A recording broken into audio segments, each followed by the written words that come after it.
Hakasitarik mentau benai, katanat Soil and Water Conservation Research and Training bernihat ka thungkam yawe ubar jala ubu keteng udip jotidas ubari na kasnong bala ka baham apa Nalbari district jangka jala Assam. Thungi u kamu semiskit labor hakan katanat tikam jangka sarkar. Kini ka office dia bola keteng ka Conservation Training Institute ka dan pa bernihat. Halu kena jeng thungkam ubar jala na kalian jangka sang River Youth Welfare Organization kalapan pau ka jeng sanggup bitar. Bakal ai ka jeng tho chau director jangka soil badi ban wengkam sendan yang ni ubar jala.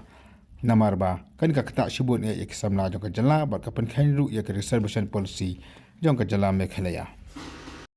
Kinong yalam jangka sangi bal ai ka jeng tho ke la dawa badi ban wengkam mador yang ni ubar jala bom nak setia minyak kam ka jala mekhalaya. Wengo ya kawai ke beriau kepada ka nak kawai pakai jela nak tinggal dan bor nalor bentung mastorol ke kami kalian asangi ngi wan bendawah ni bade berweng nak mardor markat kum ke jingin jar ke jing ke jela jungi sibun ngi yui kini kisngi juga benta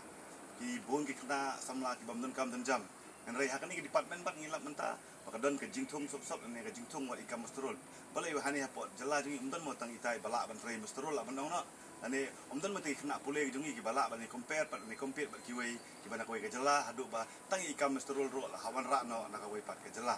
te kalau basahi kalau bangi nak kalian ngasang ngemlak ban pedang kane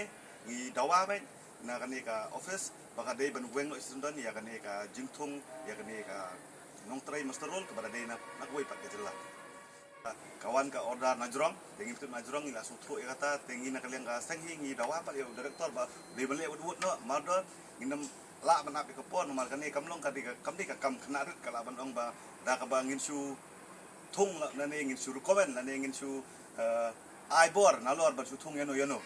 kumbangi layaki kan ne spanga reservation policy ri lap ban hane kalong ban da ka recommendation policy